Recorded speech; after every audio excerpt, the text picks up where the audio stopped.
Everyone, welcome back to my YouTube channel Shivali Pal online classes. तो previous video में मैंने आपको जो फादर ऑफ हिस्ट्री थे हेरोडोटस उनके बारे में बताया था, और आज की वीडियो में मैं आपको टाइमलाइन के बारे में बताऊंगी। टाइमलाइन किसे बोलते हैं?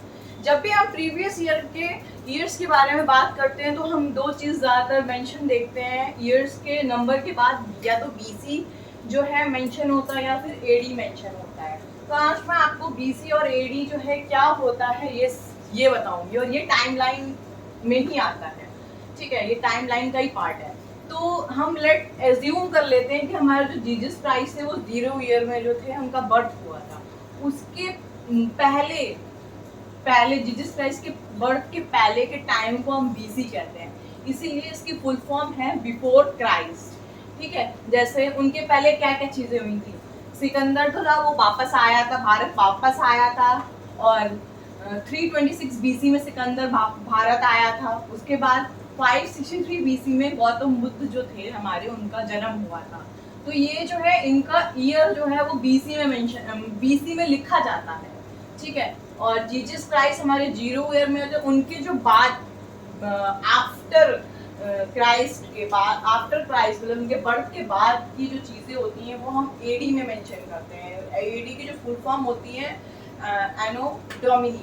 ठीक है, जैसे 1857 एडी में फर्स्ट टाइम मतलब क्रांति की गई थी, मतलब स्वतंत्रता के खिलाफ पहली क्रांति जो थी हमारी 1850 एडी में की गई थी, और 1947 एडी में हमें स्वतंत्रता मिल गई थी, इंडिपेंडेंस मिल गई थी। ठीक है, ये है टाइमलाइन। तो मैंने आपको टाइमलाइन समझा दिया। अगर इससे रिलेटेड कोई भी क्वेरीज हो तो कमेंट बॉक्स में कमेंट कर सकते हैं। अब मैं आपको आगे का टॉपिक देखिए हिस्ट्री है। मैं आपको हिस्ट्री के बारे में बताऊंगी। जो हिस्ट्री है वो 3 पार्ट में डिवाइडेड है। जैसे पहला पार्ट जो है वो है प्री हिस्टोरिक पीरियड। ठीक है, इसे प्री हिस्टोरिक पीरियड क्यों बोलते हैं? क्योंकि हमें इस पीरियड में हमारे पास जो था एविडेंस थे कि मतलब प्री हिस्टोरिक पीरियड के टाइम पे हमें एविडेंस मिले थे। ठीक है, बट रिटन में हमें कुछ भी नहीं मिला था। रिटन में हम मतलब प्री हिस्टोरिक पीरियड के टाइम पे कुछ भी नहीं मिला था। और फिर दूसरा जो है वह प्रोटो हिस्टोरिक पीरियड। दूसरा पीरियड है प्रोटो हिस्टोरिक पीरियड। इस टाइम जो प्रोटो हिस्टोरिक पीरियड जो टाइम था उस पे हमको एविडेंस मिले थे। रिटन मतलब लिखित प्रमाण भी मिले थे, रिटन भी चीजें मिली थी। ठीक है, लेकिन हम जो रिटन हमें मिला था वो पढ़ नहीं सकते थे। जो पढ़ नहीं पाया उसे आज तक कोई नहीं पढ़ पाया है। ठीक है, और थर्ड जो हिस्ट्री जो डिवाइड है वो हिस्टोरिक पीरियड में डिवाइडेड है।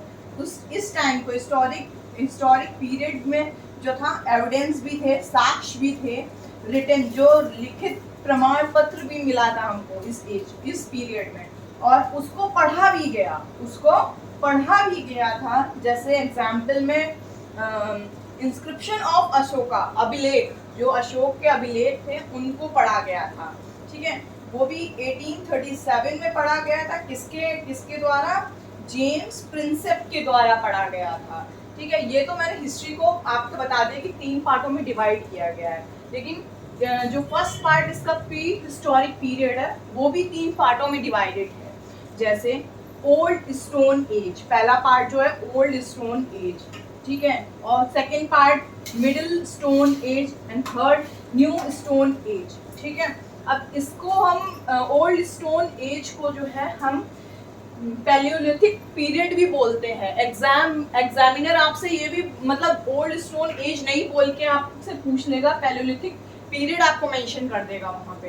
ठीक है, जो पैलियोलिथिक पीरियड है वो 30,000 बीसी से लेके 10,000 बीसी के बीच में जो टाइम है उसको पैलियोलिथिक पीरियड बोलते हैं, ओल्ड स्टोन एज बोलते हैं। ठीक है, मिडिल स्टोन एज को और क्या बोलते हैं? मेसोलिथिक पीरियड बोलते हैं। ये जो पीरियड है वो 10,000 बीसी से लेके 4,000 बीसी तक के बीच के टाइम को मेसोलिथिक पीरियड बोलते हैं। अब न्यू स्टोन पीरियड जो है वो न्यूलिथिक पीरियड कहलाता है। ठीक है, क्या कहलाता है? Neolithic period. ये जो 4,000 बीसी से 2500 बीसी के बीच के टाइम को न्यूलिथिक पीरियड बोलते हैं। तो ये मैंने आपको आज टाइमलाइन पढ़ाया और हिस्ट्री का रिवीजन करके बताया कि हिस्ट्री कितने मतलब कितने पार्ट्स में बटी हुई है, और उसका भी मैंने बताया कि आपको प्री हिस्टोरिक पीरियड कितने पार्ट में है जो है डिवाइडेड है। तो आज की वीडियो में इतना ही। अगर आज की वीडियो से रिलेटेड आपको कोई भी क्वायरीज हो तो मेरे कमेंट बॉक्स में कमेंट कीजिएगा। Thank you for watching my video. अगर मेरी वीडियो आपको पसंद आई हो तो प्लीज़ मेरी वीडियो को लाइक कीजिए और चैनल को सब्सक्राइब करना ना भूलें। Thank you.